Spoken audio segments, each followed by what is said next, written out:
Nilikuahidi kwamba nitaleta habari za dalili ya mtu ambaye amefungwa na roho za kikomo. Ndizo ambazo tunaenda kuangalia, dalili za mtu ambaye amefungwa na roho ya kikomo. Dalili ya kwanza, anaanza vizuri lakini hawezi kumaliza.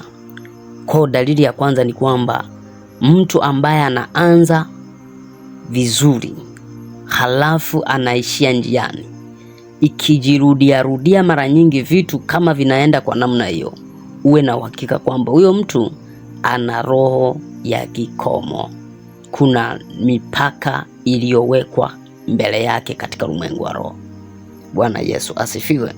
Dalili ya pili, kila ukikaribia mafanikio, jambo linatokea na linaharibu yote.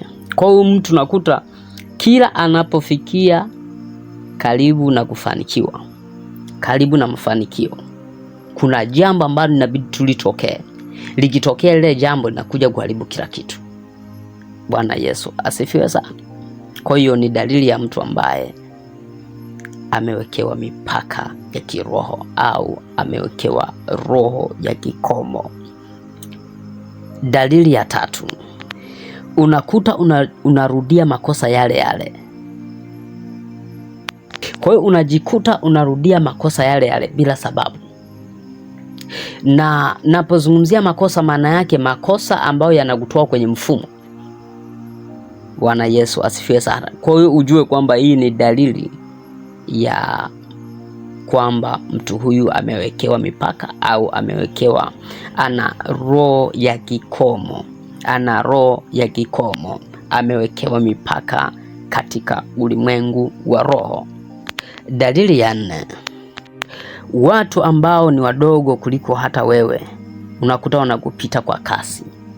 Unabaki unashangaa kwamba kwani mimi nina shida gani? Unabaki unaangalia wengine ambao unawajua kwamba mbona fulani 1 2 3, mbona fulani amepita hapa, mbona fulani amefanikiwa hivi.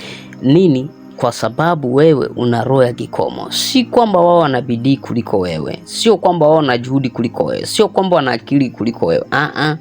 Isipokuwa ni roho iliyoko nyuma yako, kuna namna ambavyo inakupinga ili ya kwamba usiweze kufikia kule ambako unatakiwa kufika. Dalili ya tano, kila kitu unachofanya kinaenda polepole mno. Inaweza ikawa ni kazi au ni biashara au huduma fulani, hata kwenye masuala ya maisha ya kiroho pia. Hawezi ukawa unaenda pole sana, yani slow motion kabisa, ya unaenda taratibu. Kwa hiyo ujue kabisa kwamba kuna roho ya kikomo ambayo inakuwa imewekwa. Lakini dalili ya tano, ndoto zako huwa za kurudi nyuma. Unaweza ukawa unaota unajiona uko shule. Tena mwingine anaota yuko shule ya msingi, amevaa kaptura au amevaa sketi ya shule ya msingi, wakati yeye sasa ni mtu mzima sasa. Yani hapo ujue kabisa kwamba kuna namna ambavyo unarudishwa nyuma kiroho, au kwenye maeneo yako kuna maeneo ambayo manake kiroho kama umewekewa mipaka katika ulimwengu wa roho, kwamba utabaki kwenye hali ile ya udogo. Lakini mwingine anaota alipokuwa naishi nyumbani zamani, ndizo ndoto zake, ndo aina za ndoto zake. Ujue pia hapo kuna roho ya kikomo nyuma yako. Unashangaa mtu yuko mjini lakini ndoto zake anaota yuko kijijini tu, mara kwa mara yuko kijijini tu, yuko na wale tu wa kijijini. Hii ni sio dalili nzuri hata kidogo. Naweza umewekewa roho ya kikomo. Na nikueleze tu kiroho, unaweza ukawa kimwili unaweza ukawa unaishi mjini lakini kiroho uko kijijini. Ndio maana unaweza kukuta wengine wanaota ndoto hadi wanashiriki, yani vitu vinavyofanyika kule kijijini na wao wanafanya, japo wao wanaishi mjini lakini wanafanya hivyo. Hiyo unakuta roho ya kikomo inakuvuta kwa njia hizo. Lakini mwingine pia unakuta anaota ndoto ambayo inaonyesha sehemu ambayo aliwahi kufeli, sehemu ambayo aliwahi kushindwa. Nilizo ndoto ambazo anaziota, hizo ni dalili pia ambayo ni sio nzuri, kwa sababu zinakuwa zinaonyesha pia roho ya kuvutwa nyuma, roho ya kikomo, roho ya kuwekewa mipaka. Lakini kuna yule pia unakuta anaota ndoto, mwingine anafanya mtihani, unafanya mtihani unashangaa una majibu. Hiyo pia ni dalili kwamba una mipaka ambayo umewekewa katika ulimwengu wa roho. Mwingine unakuta anaota ndoto, yani akiangalia mtihani hana majibu kabisa, hana majibu. Hiyo sio dalili nzuri. Bwana Yesu asifiwe sana. Lakini mwingine anaota ndoto amefeli, yuko analia na amefeli. Yani uwe na uhakika kwamba maana yake vile ambavyo kunafanya haviwezi kusogea. Unahitaji neema ya Mungu. Bwana Yesu asifiwe sana. Lakini sasa baada ya kuangalia dalili, acha tuangalie chanzo cha roho za kikomo. Chanzo cha roho za kikomo.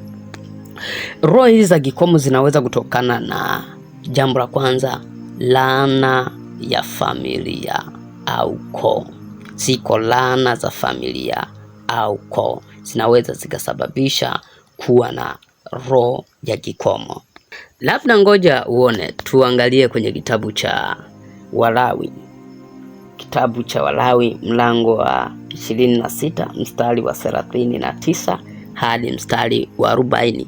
Biblia inasema, na watu wa kwenu watakaobaki watafifia kwa ajili ya uovu wao katika hizo nchi za adui zenu, tena watafifia kwa ajili ya uovu wa baba zao pamoja nao.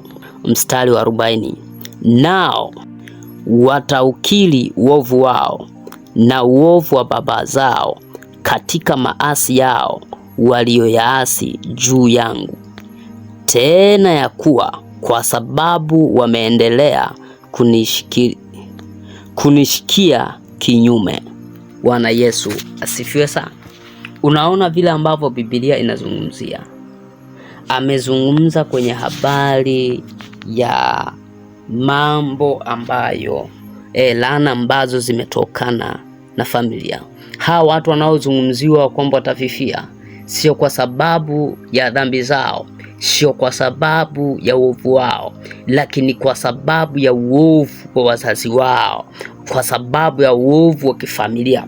Kwa unaweza ukawa unapita kwenye shida, si kwa sababu yako, lakini kwa sababu ya wale waliokutangulia.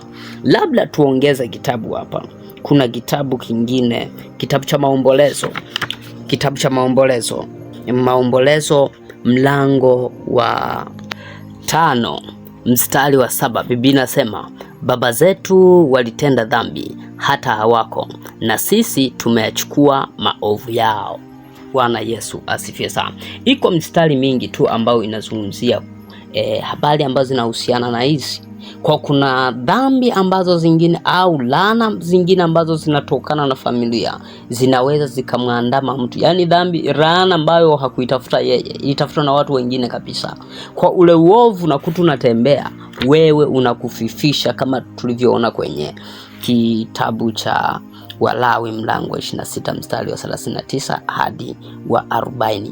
Kwa kuna laana, watu wanaweza uka unaishi unatembea kwenye laana, lakini na ile laana ikawa inasababisha kukutana na misukosuko, iwe ni kwenye ndoa, iwe ni kwenye uchumi, au katika eneo lolote ambalo uko unapambana nalo. Inategemeana na mipaka uliowekewa, umewekewa katika eneo gani. Inaweza siwe kwenye uchumi, inaweza siwe kwenye, na wengine ni kwenye uzao, wengine ni kwenye ndoa, wengine ni kwenye uchumi, wengine ni kwenye huduma mbalimbali au katika mambo mbalimbali, wengine hadi kwenye afya.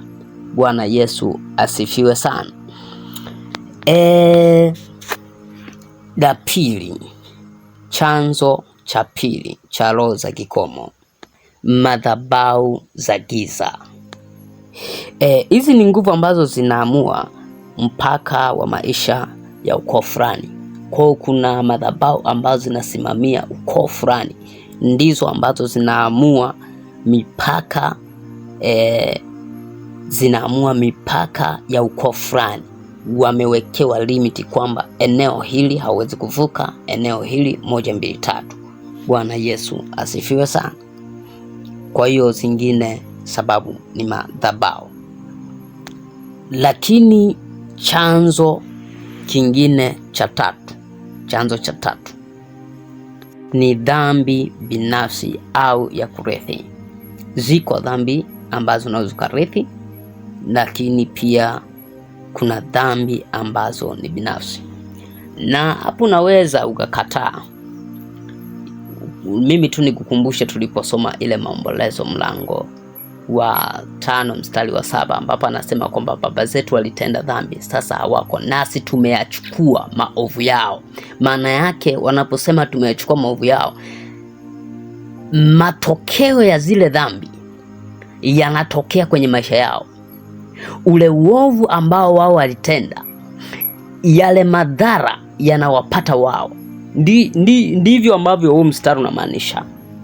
Bwana Yesu asifiwe sana. Kwa lazima uelewe kabisa kwamba inaweza ikatokea kwa njia hii, na ijulikane wazi kwamba dhambi huwa ina uwezo wa kujenga mlango wa adui kuweka mipaka katika ulimwengu wa roho. Dhambi ina uwezo kukuwekea mipaka katika ulimwengu wa roho. Kwa ni muhimu sana kujua hilo. Chanzo cha 4, maneno ya watu wenye mamlaka. Maneno ya watu wenye mamlaka inaweza ikawa ni maneno ya wazazi. Maneno ya wazazi, akikukunjia mzazi akatamka maneno, yanaweza kukupata yakakuwekea mipaka katika ulimwengu wa roho, yakakuzuia kwenda, kwa sababu anapotamka kuna roho ambazo ziko katika ulimwengu wa roho zinazofuatilia yale maneno. Bwana Yesu asifiwe. Lakini wako viongozi ambao wana mamlaka ya kutamka, wanaweza katamka yakatokea. Lakini kuna wachawi pia wanaweza wakatamka wakaweka mipaka, ambayo hiyo mipaka inaweza kukuzuia, ambao hiyo tunaita kwamba ni laana ya kinywa. Kwa wanaweza wakatamka wakazalisha laana ya kinywa. Bwana Yesu asifiwe sana. Na ndio maana ni muhimu sana kufuta maneno ya mabaya ambayo uliweza kutamkwa. Kwa wale ambao wanaomba, wale ambao wanasali watakuwa ndanielewa zaidi, na wewe ambaye husali kabisa, inabidi uanze kujifunza, mtafute Mungu ili uweze kuyapangua, kufuta maneno ambayo umetamkiwa. Maneno unaweza ukatamkiwa, mtu anaweza kukutamkia kwamba utafanikiwa, na kweli ukashangaa hufanikiwi. Bwana Yesu asifiwe sana. Lakini chanzo cha 5, ukosefu wa maarifa ya kiroho. Chanzo cha 5, ukosefu wa maarifa ya kiroho. Tuangalie kitabu cha Hosea mlango wa 4 mstari wa 6. Nao Biblia inasema, watu wangu wanaangamizwa kwa kukosa maarifa. Kwa kuwa wewe umeyakataa maarifa, mimi nami nitakukataa wewe, usiwe kuhani kwangu mimi. Kwa kuwa umeisahau sheria ya Mungu wako, mimi nami nitawasahau watoto wako. Bwana Yesu asifiwe sana. Kwa unaona hatari ya kukataa maarifa. Biblia imeonyesha wazi kwamba watu hao wameangamizwa. Hawasemi kwamba, Biblia isemi kwamba wameangamia, binasema kwa wanaangamizwa kwa kukosa maarifa. Bwana Yesu asifiwe sana. Anasema watu wangu. Wewe yamkini unasali, yamkini usali, wewe umeumbwa na yeye. anakutambua kama mtu wake, lakini anasema kwamba unaangamia kwa sababu huna maarifa, kwa kuwa umemkataa na yeye amekukataa. Lakini Biblia inasema kitu cha hatari kwamba na yeye atawakataa hadi watoto wako. Sasa just imagine kwamba hata wazazi wetu labda walikatana wao maarifa, na sisi kwamba Mungu atusahau. Kwa lazima tujue kwamba ni muhimu sana kumtafuta Mungu ili ya kwamba tuweze kukaa katika mstari. Lakini acha nikueleze, iko solution moja au iko suluhisho moja juu ya roho hizi za kikomo. Jambo la kwanza ambao ni la muhimu na niliongelee tu hasa jambo hilo ni kujenga madhabahu ya Mungu. Lazima ujenge madhabahu ya Mungu ili kubomoa kila madhabahu ambayo inakufuatilia, ili kubomoa kila madhabahu inayofuatilia maisha yako. Lazima ujenge madhabahu, na huwezi kujenga madhabahu kama hujaokoka. Lazima ukubali kuokoka kwanza, ukubali Mungu kwamba ni Bwana, Yesu ni Bwana, ni Mwokozi wa maisha yako. Ukubali kwamba Yesu nahitaji uniokoe, lazima kubali. Baada ya hapo sasa ndipo ambapo utafute kanisa ili wakufundishe ili namna ambavyo unaweza ukajenga madhabahu, na hiyo madhabahu ikakusaidia. Na kama ukiona shida, unaweza hata mimi mwenyewe ukanitafuta, kanipigia kwamba nina shida 1, 2, 3, ninaweza kuelekeza kwamba unajengaje madhabahu. Lakini machache tu niweze kuzungumza hapa namna gani ambavyo unaweza kujenga madhabahu. Kwa ufupi naweza kusema kwamba unaweza kujenga madhabahu kwa maombi ya kila siku, lakini pia kutoa dhabihu za imani. Lakini pia jambo lingine, uwe na huduma ya kweli kwa Mungu, na watu ambao wanaigiza, watu ambao watembea sawa sana. Uwe na huduma ya kweli kwa Mungu. Bwana Yesu asifiwe sana. Kwa ni kuambia kwamba watu wengi wanafungwa kwa sababu madhabahu za giza zilisimama juu ya maisha yao. Kwa ni muhimu sana ujenge madhabahu ili ya kwamba uweze kusaidika. Na Mungu binafsi anafaa kuliko Mungu wa pamoja. Yani lazima ujisacrifice mwenyewe, ujitoe muhanga mwenyewe kwa ajili ya Mungu. Umtafute Mungu kwa bidii ili ya kwamba uweze kutoka katika eneo hilo. Mungu akubariki sana. Mungu akubariki. Mungu akupiganie. Mungu akutetee. Uweza wa Mungu juu yako katika jina la Yesu. Amen. Ukumbuke kushare ikikupendeza, lakini pia unaweza ukanifollow ili nikifundisha kitu kingine uweze kukutana nacho. Mungu akubariki sana. Amen.